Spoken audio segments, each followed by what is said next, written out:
सत्संग में जो जीव चल के आते हैं बड़े ही भाग्यशाली, बड़े ही कर्मों वाले होते हैं। सत्संग यहां सच की चाह पैदा हो, यहां दिलो दिमाग में परम पिता परमात्मा की याद आ जाए, ये आभास हो कि हम जिससे बिछुड़ के आए वो परम पिता परमात्मा, वो मालिक, वो दाता रहबर अपना है। इस एहसास के साथ जब इंसान उसकी याद में बैठता है, जन्मों जन्मों के पाप कर्म धुल जाते हैं, अंत्यकरण में खुशियां आ जाती हैं, दिलो दिमाग का शीशा साफ होता है और मालिक के नूरी स्वरूप के दर्शन के काबिल इंसान बनता है। पाखंड ढोंग जो इंसान करता है वो सारा सत्संग सेवा सिमरन का फल गवा बैठता है। जो अपनी हस्ती बना लेते हैं वो कभी भी जिंदगी में मालिक को नहीं पा सकते। अपनी हस्ती मिटा के मालिक को पाया जा सकता है। इस संसार में बहुत पाखंडवाद है, बहुत ढोंगी लोग हैं।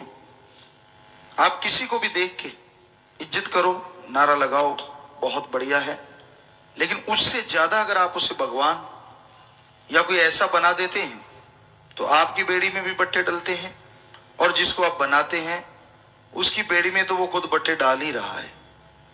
इसलिए कभी ढोंग पाखंड में नहीं पड़ना चाहिए। साईं मस्ताना जी महाराज, शास्त्राम जी दाता रहबर, जिनका पवित्र जन्म महीना चल रहा है, यही समझाया करते, पाखंड से बचो, ढोंग ना करो। मालिक को पाने के लिए ढोंग दिखावा करना, अपने आप को मालिक से बहुत दूर करना है।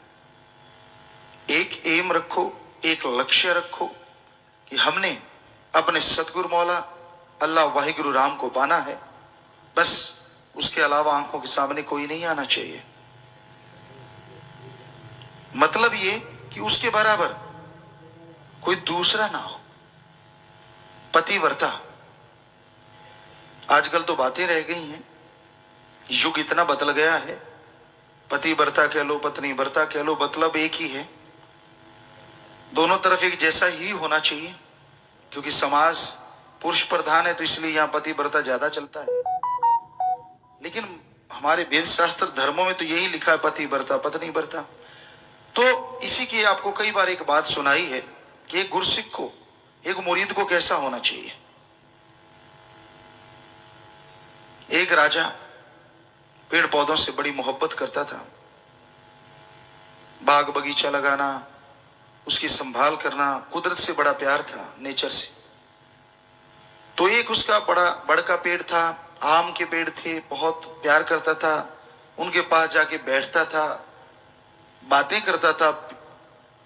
तो एक वो सूख गया, आधा सूख गया, आधा हरा। बड़ी कोशिशें की, एग्रीकल्चर डिपार्टमेंट के उनके जो स्पेशलिस्ट थे उनसे कहा, किसी से वो पौधा हरा नहीं होगा। उनके गुरु आ गए बादशाह के, तो बादशाह ने बातें की, लेकिन दिल में एक दर्द। कहने लगा, गुरु जी एक मेरी विनती है, एक प्रार्थना है। गुरु कहने लगे, बोल बेटा। कहने लगा, मेरा ये जो एक पेड़ है जिससे मैं बहुत मोहब्बत करता हूं, वैसे तो सभी पेड़ पौधों से करता हूं, पर इसके पास आके मैं बातें कर लेता हूं, दिल हल्का हो जाता है, लेकिन ये पेड़ सूख गया है आधा, मैं इसको हरा कैसे करूं। गुरु के वचन होते हैं, वो मालिक स्वरूप किसी तरीके से बहाना बनाते हैं। तो उन्होंने कहा, शिक्षा भी देनी होती है कि भाई कोई ऐसी औरत हो जो पतिव्रता हो, छोटा सा उसका बेटा हो, उसका अगर दूध पानी में मिला के छींटा दिया जाए तो ये पेड़ हरा हो सकता है, पता करो आप। बादशाह ने पता करवाया। कहला, गुरु जी आप ही बताओ। कहने लगे, नहीं आप पता करो, गांव में देखो। तो गांव में देखा तो औरत मिल गई। आई, वैसे किया, वो आई, उसने खुद दूध लिया, पानी में डाला और उसके छींटा दिया, क्योंकि उसी औरत ने डालना था, छींटा देना था। तो अगले दिन देखा औरत वहीं थी, पौधा हरा हो गया, लेकिन एक टहना मोटा सा सूखा रह गया। बादशाह ने देखा ये पेड़ सारा हरा हो गया, कमाल होगी, लेकिन ये एक टहना बड़ा सा जो है वो सूखा क्यों है? कहने गुरुजी ये क्या है? गुरुजी मुस्कुराए, कहते बेटा उसी को बुलाओ। औरत आ गई, कहने लगे बोल बेटा ये दब्बा कैसे है? वो समझ गई, तो आंखों में आंसू आ गए। कहने गुरुजी एक दिन धुंध थी, शाम का मौसम था, थोड़ा थोड़ा अंधेरा था, तो मैं अपने बच्चे को लिए खड़ी थी जो बड़े वाला है, तो मेरा ऐसे लगा दूर से कि इनके पापा आ रहे हैं, मेरे पति आ रहे हैं। तो मैंने अपने बेटे को कहा बेटा देख तेरे पापा आ रहे हैं काम धंधा करके। कहती मैं उसको यही समझती रही काफी देर तक। जब नजदीक आया तो उसी डील डॉल का वो कोई और आदमी था। मैं पसीने से नहा गई। ओह मैंने इसकी इतनी देर में इसके लिए क्या क्या सोच लिया। ओह मेरे से बहुत बड़ा गुनाह हुआ। तो हे गुरुदेव मेरा गुनाह वो क्षमा कर दीजिए, मैंने किसी को बताया नहीं था, ये भी मेरी गलती। पर कोई मिले बताने वाला जो क्षमा कर सके तभी बताऊं, तो आप गुरुदेव हैं, गुरु हैं। चरणों पे कैसे गिरी, पेड़ पूरा हरा हो गया। उससे मुआफी मिली, क्षमादान मिला। सो कहने का मतलब ये है, पतिव्रता कह लो, पत्नी व्रता कह लो, तो फिर गुरु के लिए, पीर फकीर के लिए क्या ख्याल होना चाहिए, अल्लाह वाहिगुरु राम के लिए कितना दृढ़ यकीन होना चाहिए। ऐसा मुरीद अल्लाह वाहिगुरु राम के लिए ऐसा बन जाए, किसी को आंख के नीचे ना लाओ। कोई है ठीक है, अदब कर दिया, नारा लगा दिया, बस बहुत है। ये ना हो कोई आपको प्रसाद खिलाता फिरे और आप बैठ बैठ के प्रसाद खाते फिरो, वो दिया गया प्रसाद आपको भी नरकों में और उसके लिए भी नरक सेड़ रहा है। ऐसा कर्म करने वाले को कभी चैन नहीं आता, क्योंकि जो खुदी में डूब जाते हैं वो खुदा से दूर हो जाते हैं और जिंदगी की तमाम खुशियां गवा के वो अहंकार में चूर हो जाते हैं। तो ऐसे लोगों की सोबत कभी ना करो। ये ना हो कि आप ये सोचो कि ये तो मालिक का प्यारा है। मालिक का प्यारा वो होता है जो मालिक के लिए तन मन धन कुर्बान करता है और अपनी पहचान बनाता नहीं। ये नहीं होता कि वो अहंकार करे, मैं ये हूं, मैं वो हूं, मैं फला हूं। वो दीनता, नम्रता, ये तो बेपरवाह साईं जी के असूल हैं। झुक गया सो पा गया, तन गया सो गवा गया। सो किसी से प्रसाद ना लेते फिरो। प्रसाद वो होता है जिसे पूर्ण पीर फकीर अपनी दृष्टि, अपने आशीर्वाद से नवाज दें, या फिर अल्लाह वाहिगुरु खुद हाथ लगा दें। दो ही तरह प्रसाद हो सकता है। और कोई भी आदमी कुछ भी कर ले, प्रसाद नहीं, वो अपने कर्मों का बोझ तो चाहे आपको खिला जाए और आपका खुद उठा जाए, यानी आप भी दुखी और वो भी दुखी। सो ऐसे चक्रों में कभी किसी को नहीं पड़ना चाहिए, चाहे कोई भी क्यों ना हो। साईं मस्ताना जी महाराज कहते कहीं सोने का मस्ताना बन के आ जाए तो भी आंख ना उठाना बरी, क्योंकि आपका गरीब मस्ताना जो आपको दे देगा, सोना तो क्या हीरे मोतियों का मस्ताना भी आपको वो नहीं दे पाएगा। सो ऐसे किसी के पाखंड में मत आइए, दृढ़ यकीन रखिए। दृढ़ यकीन ही मालिक से आपको मिलाएगा, खुशियां दिलाएगा। बाकी किसी की तरफ आंख उठा के भी देखना गुनाह होता है। मतलब गलत निगाह से ना देखिए या उसे भगवान मत बनाइए। वैसे इंसान, हर इंसान के अंदर भगवान होता है, इसमें कोई दो राय नहीं। लेकिन इंसान के कर्म देखो, कर्मों के अनुसार फैसला होता है। तो सच्चे सौदे के मुरीद के लिए साईं मस्ताना जी महाराज ने दीनता की पौड़ी पढ़ाई है। दीनता, नम्रता। जो मालिक से जितना प्यार करेगा उतना ही दीन नम्र रहेगा, झुका रहेगा। झुके से मतलब डरना नहीं, पर दीनता, नम्रता। तो किसी को ये समझ के यार ये तो वो है, यार इसका चलो रख लेते हैं पर यार लिहाज, तो सोच लो, मर्जी आपकी। आपको कर्मों का फल भोगना पड़ेगा और उसको तो भोगना है ही है। सो इसलिए ये गलत है। आप ये पूरा ध्यान रखा करें। आज कलयुग में बड़े ढोंगी, बड़े ढकोसले करने वाले लोग नजर आते हैं, दिखने में भगत और कर्म उनके गिरे हुए होते हैं। सो ऐसे लोगों से बच के रहिए। जरूर ख्याल रखा करें, हम समय समय के अनुसार आपको चिताते रहते हैं, बताते रहते हैं, पर कई लोग ऐसे हैं कि जड़ी होते हैं, उनका दिमाग काम नहीं करता, मानते नहीं। तो भाई पाखंड में मत पड़िए। साईं जी का ये दरबार आपके बाप का दरबार है। आइए, सुमन कीजिए, दीनता नम्रता धारण कीजिए और जो मर्जी ले जाइए। ऐसा है सच्चे मुर्शिद कामिल शास्त्र नाम शाह मस्तान का ये दरबार। प्यारी साध संगत जियो, ये कलयुग का भयानक समय है और इस भयानक समय में मन इंद्रियां बड़े जोरों पे हैं। हर इंसान आज इतना चतुर चालाक, इतना होशियार अपने आप को मानने लगा है कि भगवान को तो वो कुछ समझता ही नहीं। उसे लगता है कि जितनी अकल, जितनी समझदारी मालिक ने मुझे बख्शी है, शायद ही कोई दूसरा ऐसा जन्मा हो। पर यह भ्रम है, गलत फहमी है।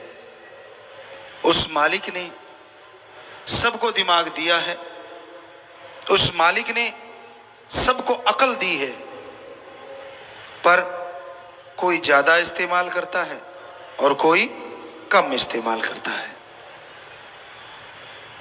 ये नहीं है सिवाय उन मंदबुद्धियों के जिनको ऊपर कर्मों की मार है। वो मंदबुद्धि ही पैदा हुए, उनको अगर छोड़ दे तो नॉर्मल इंसान का दिमाग बेहद बेहद जबरदस्त है। आज तक साइंस आदमी के दिमाग को सिर्फ 10-15% ही पढ़ पाई है, उससे आगे नहीं बढ़ी। और आज सुपर कंप्यूटर बन गए, मिसाइल बनी है, खात्मे का साजो सामान हाइड्रोजन बम तक बन गए। ये सिर्फ 5 से 10% इस्तेमाल करने से हो गया। अगर इसका ज्यादा इस्तेमाल किया जाए तो क्या से क्या नहीं हो सकता।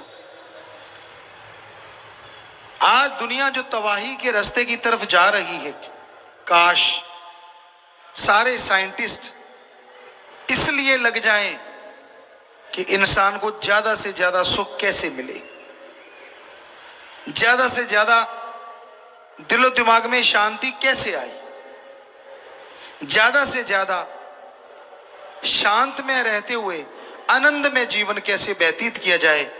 तो भगवान का नाम साइंटिस्टों को भी बहुत रास्ता दिखा सकता है। लेकिन जैसा शुरू से चलता आया है, इंसान के खात्मे के लिए साजो सामान पे रिसर्च ज्यादा होती है। इंसान के अंदर भूखमरी ना आए, इसको रोकने के लिए रिसर्च बहुत कम होती है।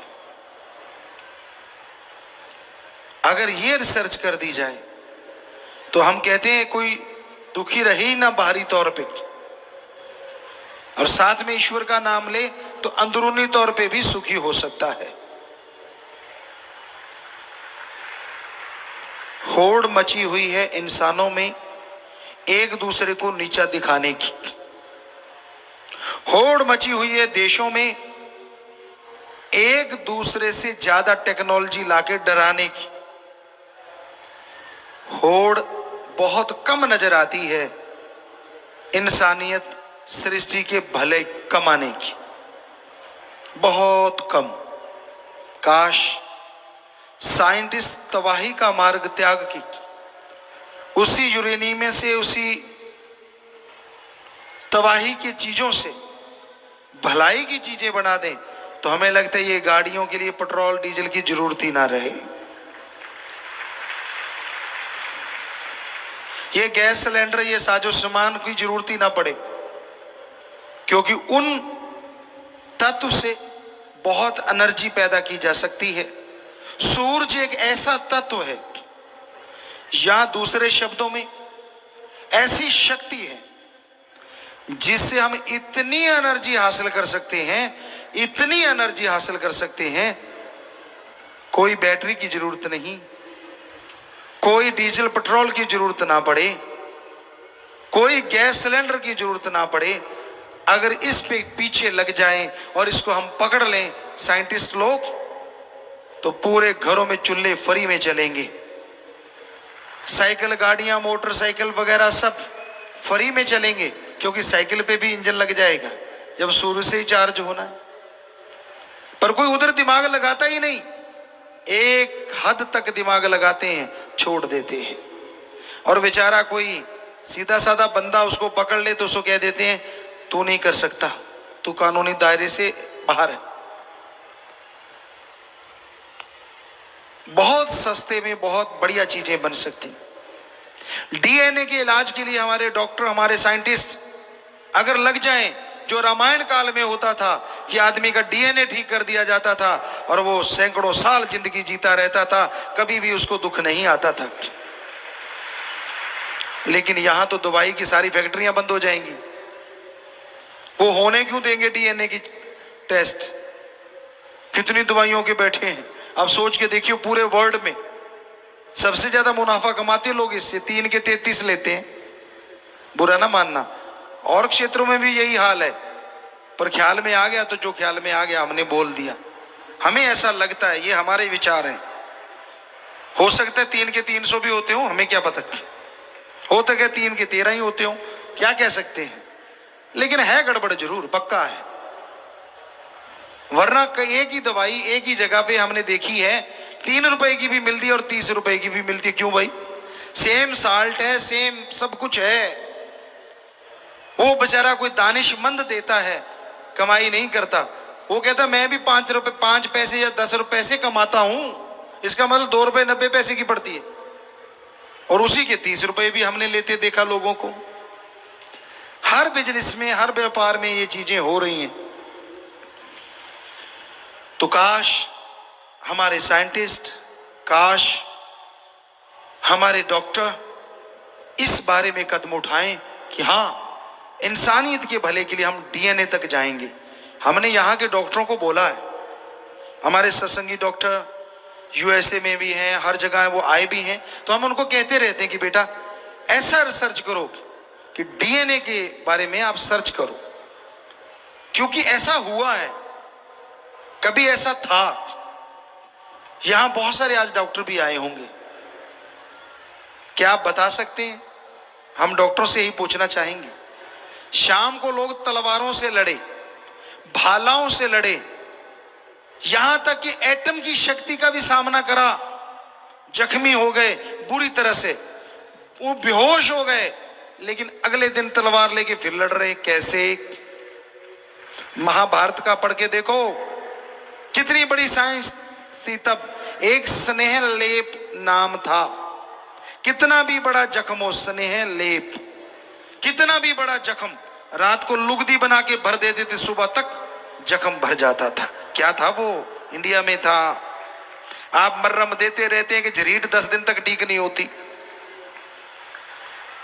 दे तेरे की ये ट्यूब लगा ले, वो ट्यूब लगा ले, ज्यादा है तो 2 इंजेक्शन चढ़ा ले। लो जी, जो इंजेक्शन से डरता वो बेचारा पहले ही नहीं आता, यार 10 दिन ठीक है अपने को। तो हम जरूर चाहेंगे कि आप जो कर सकते हो रिसर्च, वो जरूर करें। जरूर स्टेम सेल आपने ढूंढ लिए हैं, ये उसकी तरफ पहला कदम है। हमारे अकॉर्डिंग ईश्वर ने जो दिखाया, ये पहला कदम है डीएनए की तरफ। अगर आप बढ़ोगे तो स्टेम सेल अच्छी चीज है, बहुत पावर है, बहुत शक्ति है, थोड़े में बहुत कुछ है। गागर में सागर कहें तो गलत नहीं, लेकिन अभी डीएनए वाली चीज से आप बहुत दूर हैं। कहीं ना कहीं इस पे रिसर्च हो रही होगी, लेकिन उनको रोका जाएगा। पता है आपको क्यों? अगर डायरेक्ट डीएनए ठीक करने लगे डॉक्टर, तो फैक्ट्रियां सारी दवाई की बंद। जरा सोचिए कितना बड़ा मक्कड़ जाल है, और वो बंद क्यों करने देंगे? पर ये हो सकता है हम हमारे देश के, विदेश के जो भी साइंटिस्ट हैं, जो इंसानियत का भला चाहते हैं, हाथ जोड़ के जरूर गुजारिश करेंगे कि वो डीएनए की तरफ कदम जरूर बढ़ाएं। अरे गरीब से गरीब, अमीर से अमीर, हर इंसान सुखी हो जाएगा। ईश्वर ने समय लिख दिया, वो तो भोगना है, लेकिन क्यों ना तंदुरुस्ती से भोगा जाए। ये पॉसिबल है। डीएनए से ही आदमी का वजन कम हो, ज्यादा हो, कुछ भी किया जा सकता है, कुछ भी। ये राम नाम में ही है सब कुछ। कोई समय ऐसा था जब राम नाम का जाप करने वालों ने ये चीजें ढूंढ ली थी। मर्त प्राय लोगों को एक सेकंड में जड़ी बूटी सुंघा के जिंदा कर ले देते थे और मरने नहीं देते थे। आप क्या सोचते हैं, आईसीयू में जाते हैं, वहां कितनी नड़ियां लगी होती, नलकियां लगी होती। क्या आपको बताएं, उदाहरण दें, लक्ष्मण जी मूर्छित हो गए थे, कोमा में चले गए थे और ये हो गया था कि वो मर्त प्राय हैं, लेकिन कहते उस वैद्य ने टाइम दे दिया, इतनी देर मैं इसकी बॉडी से प्राण नहीं निकलने दूंगा। उसने नहीं निकलने दिए। ये जड़ी बूटी ला दो, मैं पल में होश में ला दूंगा। वो जड़ी बूटी हनुमान जी लेके आए और पल में होश में लक्ष्मण जी ऐसे बैठ गए विदाउट एनी वीकनेस कि जैसे कुछ हुआ ही नहीं। क्या आज हम नहीं कर सकते वो चीजें? आप कहो जी रामायण तो होती नहीं थी, महाभारत होती नहीं थी, कल को आप कहोगे चंद्रमा नहीं होता था, सूरज नहीं होता था, आपका क्या कहना? क्यों? आप कहोगे कल पैदा हुआ है, जब आप जन्मे तभी चंद्रमा जन्मा, उससे पहले तो नहीं जन्मा आपके लिए। तो ये फजूल की बातें हैं। हम गारंटी देते हैं महाभारत भी हुआ और रामायण काल भी था, हम गारंटी देते हैं इस बात की। आप उसमें बहुत सारी चीजें जान सकते हो अगर गूढ़ अध्ययन करो, बहुत बहुत कुछ। पर यह संभव तभी होगा ना जब आपकी रिसर्च उसकी तरफ जाएगी, जब आप उस तरफ बढ़ेंगे। जब तक आप उस तरफ बढ़ते नहीं, आपको मंजिल नहीं मिलती। तो बहुत जरूरी है इस कलयुग में, इस भयानक समय में, इंसानियत के लिए, सृष्टि के भले के लिए कुछ ना कुछ किया जाए। और वो किया जा सकता है। पशु नहीं करेंगे, पक्षी नहीं कर सकता, पेड़ पौधे नहीं, लेकिन इन्हीं से मनुष्य करवा सकता है। इंसान एकमात्र ऐसा है जिसके अंदर दिमाग बेहिसाब है। हाथी के सूंड से कम ताकत है इंसान में, पर उसके सिर पे बैठ के यहां मर्जी लेके चला जाता है। शेर दहाड़ मार दे, आदमी का दिमाग फट जाए, पास से मार दे, कान के पर्दे फट जाएं, लेकिन अपने इशारों पे शेर को नचाता है। और क्या क्या उदाहरण दें आपको, क्या नहीं करता इंसान का दिमाग। और वो भी 10 से 15% की रेंज में, और कहीं 50% तक चले जाओ तो पता नहीं क्या से क्या हो जाए। तो कहने का मतलब, आप मंदबुद्धि नहीं है ये सोचा करो। अपने आप को नेगेटिविटी का शिकार मत बनाया करो कि मुझे कुछ नहीं आता, मैं तो फेल ही होऊंगा, मेरे में तो कुछ भी नहीं है। क्यों नहीं है भाई? ये ऊपर का खाना मालिक ने भर रखा है, इस्तेमाल करो ना करो वो आपकी मर्जी है, पर सामान सबका एक क्लास है इस खाने में। तो अब इस्तेमाल कैसे करते हो वो आपके ऊपर निर्भर है ना। तो आज के दौर में बहुत जरूरी है कोई परहित परमार्थ सोचे। इस दिमाग से अच्छी सोच लाया करो। संत पीर फकीर कभी किसी का बुरा नहीं सोचते। संत पीर फकीर कभी किसी का बुरा नहीं करते। जब आदमी के अंदर खोट होता है, आदमी के अंदर दोष होता है, पंजाबी में एक कहावत है, आपदा पाड़ा आपनों ही मार जाता है। मतलब जब खुद में कोई कमी होती है ना, उससे बचने के लिए जब वो संतों में कमी निकालने लगता है, क्यों किंतु परंतु जब शुरू हो जाती है, तो वो अपने कर्मों की वजह से दुखी, बेइंतहा दुखी होना शुरू हो जाता है। अपने आप को बचाने के लिए हथकंडे अपनाता है, दूसरों का इस्तेमाल करता है। पर क्या आप जानते हैं कोई ऐसा भी है जो आपके दिमाग की बात आने से पहले पढ़ लेता है, जो बोलने से पहले जानता है आप क्या बोलोगे, और जो वीडियो बना रहा है आपकी लाइव कि हाँ ये बंदा ये कर रहा है। जो करता है सो भरता है। जितने मर्जी गप मारते रहो फकीर के सामने, जो मर्जी कहते रहो फकीर, देखो हाँ बेटा, अच्छा बेटा, अच्छा बेटा। फकीर ने क्या लेना भाई? पर आपको लगता है मैंने बुद्धू बना दिया। भूल जाते हो आपने अपने आप को बुद्धू बना लिया, क्योंकि वो राम है, वो अल्लाह है, वो वाहिगुरु है, वो गॉड है, वो ईश्वर है जो सबके अंदर बैठा हर पल हर क्षण का हिसाब रखता है। वो जानता है तू बंद कमरे में क्या करता है, वो जानता है दूसरे के कंधे पे रख के तू कैसे चलाता है। वो अनजान नहीं है। अरे तेरे जैसे अरबों बनाए हैं उसने, क्यों भूल जाता है? वो दिमाग को फिट करने वाला है। कई बार आदमी को लगता है यार भगवान है ही नहीं, तो क्या जो कहते भगवान है ही नहीं, आदमी जैसा दिमाग बना के दिखाओगे? आदमी छोटो, आप कीड़े जैसा नहीं बना सकते, अभी तक तो बना नहीं। क्या आदमी का जो शारीरिक ढांचा है, क्या एक बूंद से या 2 बूंद से ऐसे बन जाता है? तो आप बना के दिखाओ। नहीं ना, कैसे पॉसिबल है? कैसे होता है यह सब? कमाल की रचना करता है वो रचयिता।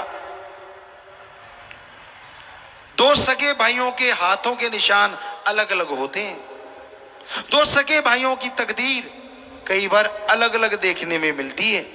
एक ही मां, एक ही बाप, एक ही रगों में बहने वाला खून, पर दोनों की तकदीर अलग क्यों? बताइए, बताए कोई साइंटिस्ट का कौन से जीन्स में कमी आ गई भाई? मां भी अमीर, बाप भी अमीर, एक बेटा अमीर और एक गरीब, क्यों?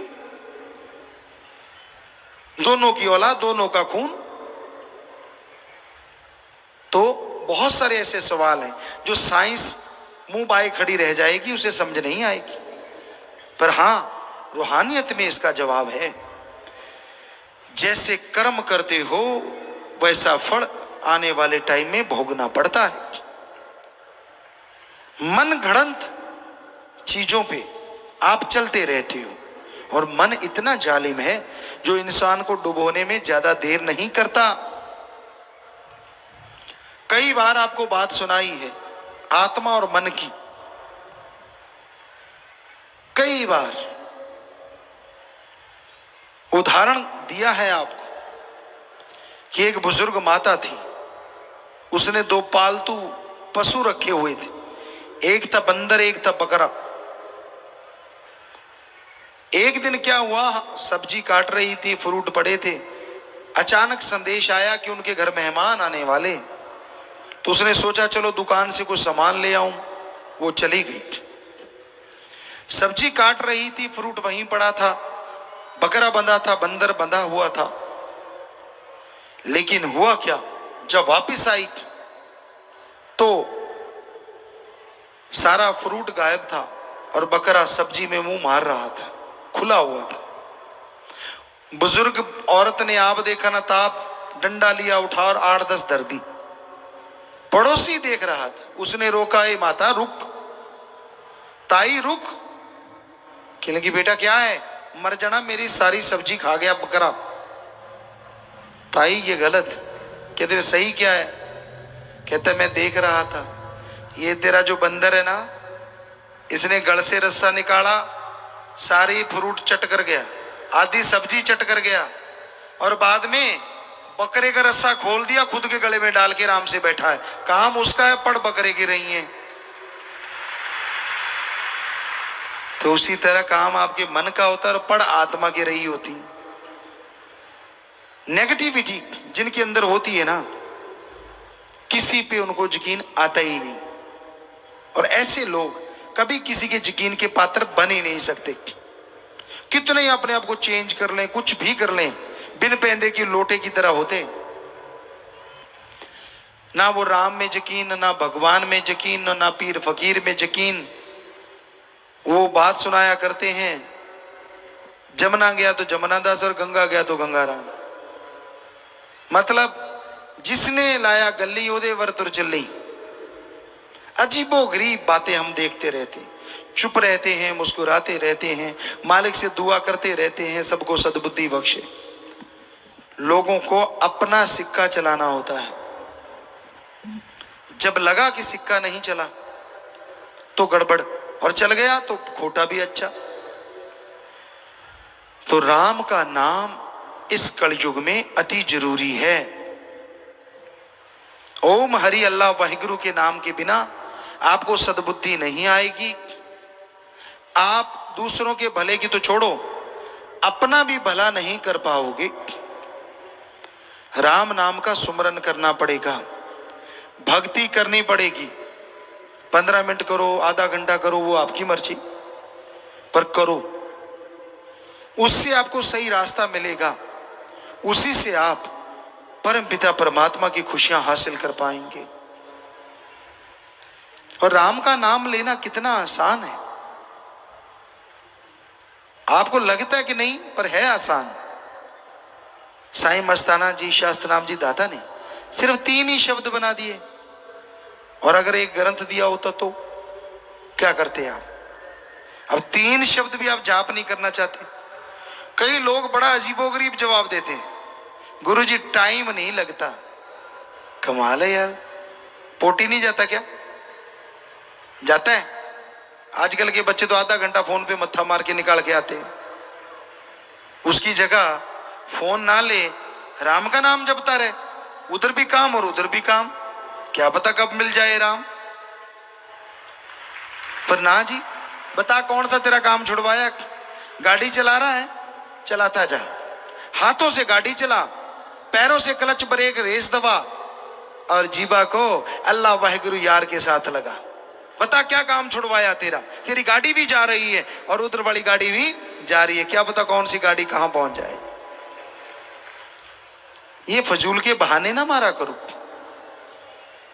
ऐसे बहाने तो पहली कक्षा में पढ़ने वाले बच्चे भी नहीं मारते, फर्स्ट क्लास वाले, जैसे आप मारते हो। टाइम नहीं मिलता, कमाल है। रोटी खाते हो सही टाइम पे, ब्रेकफास्ट करते हो सही टाइम पे, लंच डिनर सही टाइम पे, राम के नाम के टाइम नहीं है। गप मारने हो सारी सारी रात प्रोग्राम चलता है, और सतगुरु के पास बैठना हो तो नींद आने लगती है। सत्संग सुननी हो तो नींद जारी, मुंह फाड़ फाड़ के आवासियां लेता है, चाहे अंदर बैठ के दांत गिन लो। मतलब अजीबोगरीब स्थिति है। गप मार रहे हो, फिर जोश देखो, अच्छा सामने वाला पूछता है मतलब फिर क्या हुआ, वो चुगली निंदा 2-4 और धर देता है, ये हुआ वो हुआ। मतलब इतने चटकारे ले लेके करते, इतना तो अब किसी कंपनी की मशहूरी ना हो जाए, उस गोली में नहीं होता, चूर्ण वाली में। अब समझी गए। तो राम नाम के टाइम पता नहीं आपको क्या हो जाता है, तब क्यों नहीं जाप करते भाई? कपड़े प्रेस करना आप नहीं भूलते। हम कहते हैं, ऐसा नहीं कहते कि मत प्रेस क्यों करते हो, करो। बाल सवारने में शीशा बेचारा आगे से तौबा नहीं करता, वरना आप लगे ही रहते हो, उठा के कभी इधर मारे कभी इधर मारे, कभी इधर मारे कभी इधर मारे। पगड़ी बांधने में, टूटी शूटी लगाने में पता नहीं कितना टाइम। शीशा अगर आम हो तो भाग जाए, लेकिन बेचारा वो तो निर्जीव है। हम नहीं कहते कि मत लगाओ, जितनी मर्जी टूटियां लगाओ। हमारा कहने का मतलब, अगर उसके लिए टाइम है तो 10 मिनट अल्लाह वाहिगुरु राम के लिए टाइम क्यों नहीं है आपके पास? कोई जमीन उपजाऊ है या नहीं, जब बीज डलता है तो पता चलता है। और बीज तभी डलेगा जब उस भूमि को संवारा जाता है। पहले हल चलाते हैं, घास फूस साफ करते हैं, फिर पानी देते हैं, खाद डालते हैं, बीज डालते हैं, तो फसल होती है ना। कोई दुकानदार दुकान खोलता है, रंग रोगन करता है, मशहूरी करता है, सामान लाता है, दुकान भरता है, फिर खोलता है, फिर चलती है ना। बच्चे पढ़ाई करते हैं, फर्स्ट क्लास से लेकर डिग्री डिप्लोमे तक कितने साल लगाते हैं, तो मास्टरेट बनते हैं ना, तो वो डिग्रियां हाथ में आती हैं, तो डॉक्टरेट की डिग्री हासिल होती है। और इधर आप कहते नहीं, हमें कोई भगवान दिखा दे, परमात्मा दिखा दे, हम मान जाएंगे। वाह भाई वाह, आप तो वो मूर्खों वाली बात करते हो कि कोई जाए और कहे बीज दे दे भाई, वो कहेगा ये ले 1 किलो, इसको डालना, तेरे 10 मन दाने निकल आएंगे। और आपको ना भाई, पहले 10 मन निकाल के दिखा दे किलो में से। हंसी आती है ना? तो फकीरों को क्यों ना हंसी आए जब लोग ऐसी बातें करते हैं। हमें तो भगवान दिखा दो। पकौड़ा है जो जेब से निकाल के तेरे हाथ पे रख दें। अरे छोटी सी डॉक्टरेट की डिग्री भगवान के मुकाबले, उसके लिए आप 20-24 साल लगा सकते हो, और परमात्मा के लिए एक पल नहीं लगाया, आपको दे दो जी। क्यों भाई? चट्टी पड़ी है भगवान को जो तेरे को दे दे? चट्टी तो तेरे को पड़ी हुई है जो 84 लाख जोनी भोग के आया है, जो दर दर ठोकर खा के अब तुझे इंसान का शरीर मिला है। तुझे चाहिए कि तू मालिक को मिले। मालिक को कोई किसी से नहीं मतलब, लेकिन है वो बहुत दयालु है, इसलिए अपने संत पीर फकीर समय समय पे भेजता रहता है ताकि उससे बिछड़े हुई उसकी औलाद उससे जाके वापस मिल जाए। पर अगर आप संतों से ही आगे निकल जाओ, पढ़ के कट जाओ, तो संत क्या करें? फिर भोगो अपने कर्म। संत एक हद तक दखल दे सकते हैं, उसके बाद चुप हो जाते हैं, क्योंकि संतों की भी एक सीमा है। वो समझाते रहते हैं, सत्संग में बताते रहते हैं, जो सुन ले अमल कर ले बेड़ा पार, ना सुने तो भाई कर्मों का पड़ता भार। संत बार बार कुछ ना कुछ बताते हैं, कुछ ना कुछ देते हैं। आप जितनी बार सत्संग में आते हो, चाहे 15 मिनट, चाहे आधा घंटा, चाहे घंटा सुनते हो नहीं सकता वो घंटा आपकी पूरी लाइफ को ना बदल दे अगर सुन के अमल कर लो तो। पर इधर से सुना और इधर से पार। कई बार ऐसा भी होता है, संत वचन करते हैं, वचनों को पता नहीं क्या से क्या बना के, उसकी गेंद बना के आप जाके घर में खेलते रहते। तेरे को का, मेरे को का, उसको का, उसको का। अरे यहां जितने बैठे हो सबको ही कहा, क्या हमने घूंघट निकाल रखा है कि इधर वालों को नहीं सुना रहे, उधर वालों को सुना रहे हैं? हम तो शरेआम बोले जा रहे हैं। ये तो इसमें क्या किंतु का क्या मतलब? अगर आपके जख्म है तो स्पिरिट लगेगा ही लगेगा, और जख्म नहीं है तो एंटीबायोटिक का काम तो करेगा ही करेगा। सीधी सी बात। कमी अगर आप में है तो घण जैसी चोट लगेगी, और कमी आप में नहीं है तो आप और संवर जाएंगे, लोहे से सोना बन जाएंगे। संत किसी दूसरे को थोड़ी ना सुनाते हैं। सत्संग में जो आएगा, बैठेगा, सुनेगा, जिसकी जैसी भावना, जैसी सोच हमारे पास आ रही है, अल्लाह राम हमें बता रहे हैं, हम बोले जा रहे हैं। माइक की क्या औकात, अकेला बोल दे। इसमें जैसी फूंक फूंकेंगे वैसी आवाज आप तक पहुंचेगी। हम तो माइक हैं भाई, फकीर हैं, आपके सेवादार, चौकीदार हैं। जैसी वो फूंक मार रहा है आप तक आ रही है। तो सुन के अमल कर लो, ज्यादा एक्टिंग मत करो। अभी हम फिल्मों में काम करते रहते हैं आपके भले के लिए, तो वहां हम एक बात कहते हैं बच्चों को, ओवर एक्टिंग मत कर। यहां क्या बोले, सारे हीरो हीरोइन बैठे होते हैं, जब हम निगाह मारते जानबूझ के करते हैं पुत ज्यादा पता लगता है जो तू ऐ करते हैं कि छुपाई है न। सो कहने का मतलब, पता तो हमें सब है, ऐसा फिक्र में ना रह जाना, पर जैसा तू वैसा चल, जैसा चलना चाहे चलता जा। हमने क्या लेना भाई? अगर तू ओवर स्मार्ट बन के चलना ही चाहता है तो चल, तेरी मर्जी। फकीर बुरा नहीं कर सकते सोच में भी, कर्मों से तो क्या करेंगे किसी का। लोग जल्दी भूल जाते हैं, ये अलग बात है। हमने देखा परमात्मा ने जिनको जिंदगी बख्श दी, उसे पता था कि मेरी इस पल मौत होती, उसे पता था सारी जिंदगी मेरा बर्बाद हो जाती, लेकिन वाह यार, वाह भगवान, वाह राम, वाह राम, वाह राम, वाह राम। जब ठीक हो गया कहता वाह राम, मैं सही हूं, अब तेरा क्या काम। खत्म, छुट्टी। बस इतने मतलब परस्त, भूल गए सब कुछ, और अपने आप को सही साबित करने के लिए गैरों का साथ। वो कहते हैं ना, लंडे नु खुंडा 100 को तो टक्कर दे। कहावत है एक पंजाबी की, क्योंकि मां भाषा जैसी होती है ना, वो बातें ज्यादा याद रहती हैं। तो लंडे नु खुंडा 100 को तो टक्कर दे, एहे जे नु गल करने वाला भी भज के लेंदा है। अच्छा तू सही कहना यार, बस हो गया काम शुरू। भक्ति शक्ति सब उड़ गई, पल्ले रह गई झूठी बातें।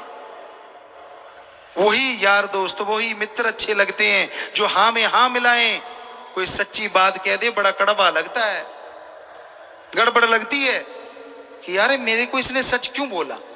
कभी फकीरी की तकड़ी पे तोल के देखा करो। और हम आपको गारंटी देते हैं, यहां इतनी साथ संगत बैठी है, कोई एक बताए हमने कभी वचन करके या वैसे कह के किसी का बुरा किया हो, कोई भी। हम देनदार हैं कि हाँ भाई इसका बुरा हुआ, हमने कहा कि तेरा बुरा हो जाए, हो ही नहीं सकता। हाँ, गुस्से में जरूर बोले होंगे किसी न किसी को, और वो राम अल्लाह वाहिगुरु जानता है उस गुस्से में क्या पता आपका पहाड़ कब राई बन गया, ये राम जाने।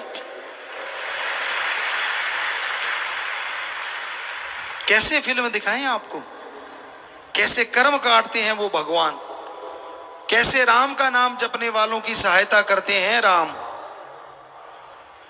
देखना चाहते हो तो घंटा सुबह शाम सिमरण करो, सच का सच और झूठ का झूठ सामने होगा, दूध का दूध पानी का पानी। पर यह संभव तभी है ना जब सुमरण करो। आप तो ऐसे बंदों के साथ बातें करते हो जो ना सुमरण करते हैं, ना भक्ति करते हैं, ना सेवा। वो कहते हैं ना, एक कहावत है, आप डुबेंदे बामणा जजमान भी डूबे।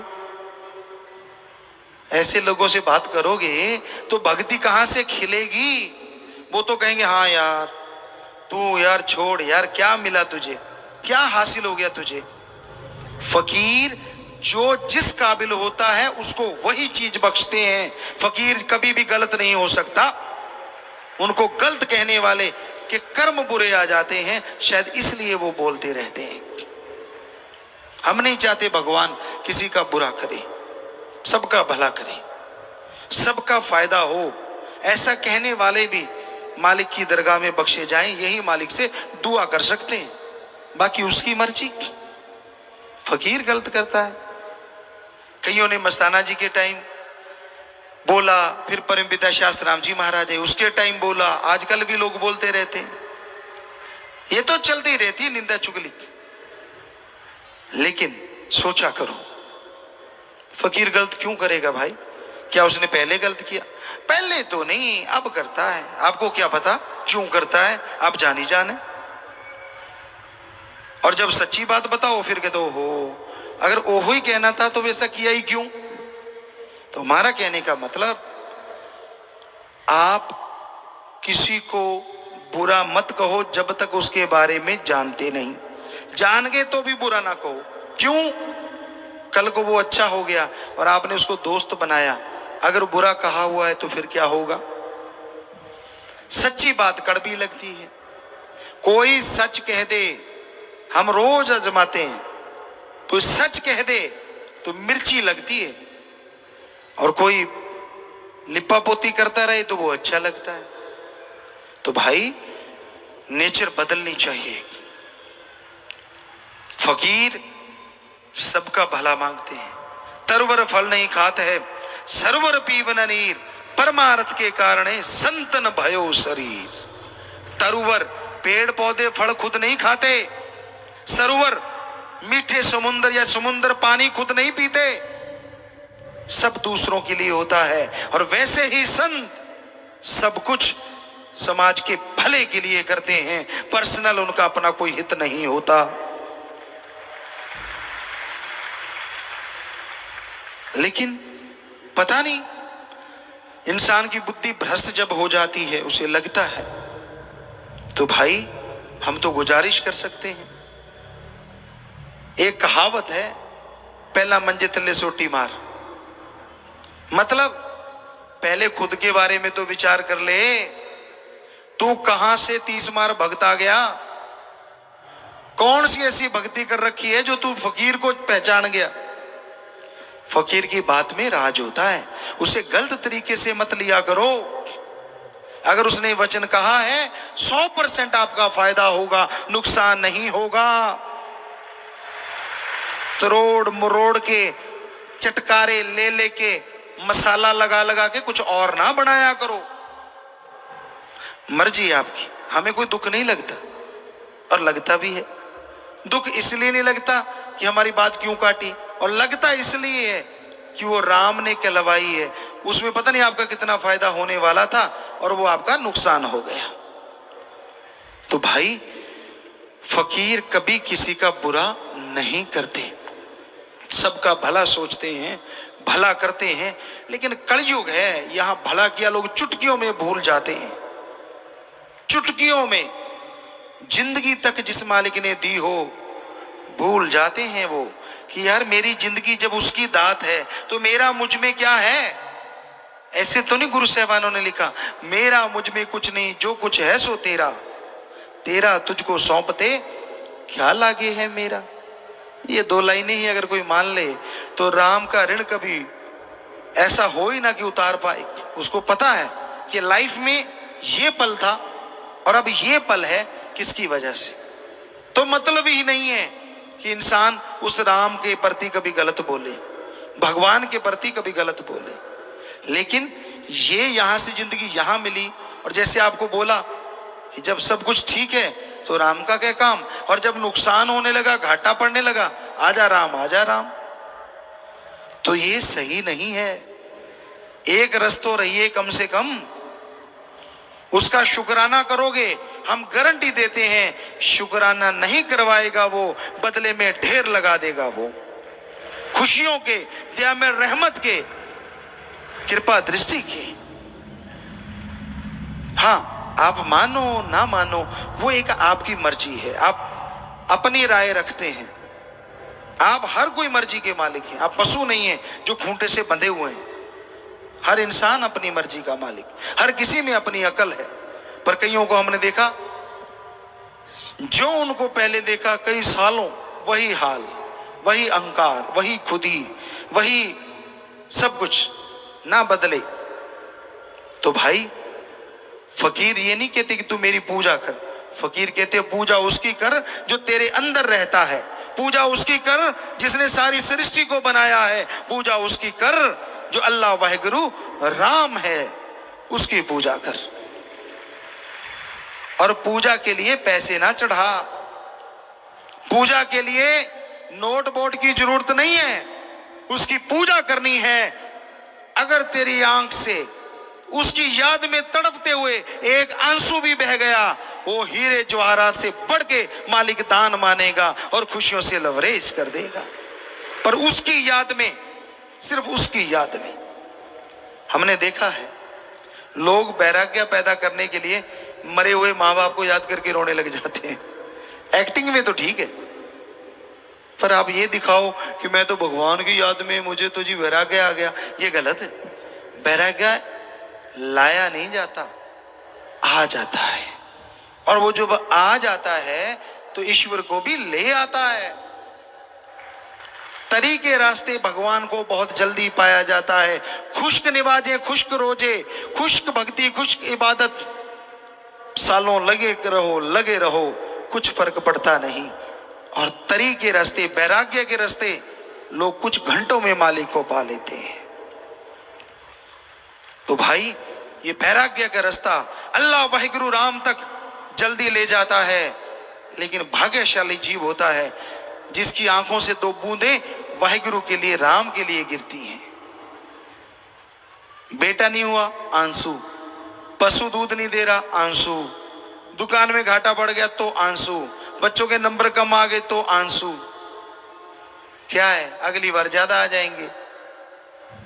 और तेरे आंसू से नंबर तो बढ़ने से रहे, ये तो है नहीं तेरे आंसू से 10 नंबर बढ़ जाएंगे, ऐसा तो है नहीं। तो जरूरी है, आंसू बहाना कुछ गलत नहीं होता, लेकिन उसका रास्ता सही हो तो ये आंसू भगवान से भी मिला देते हैं। वैराग्य अगर सही हो, ईश्वर का नाम लेते हो, सेवा करते हो, ये वैराग्य के रास्ते चल के लोग मालिक को जल्दी पा लिया करते हैं।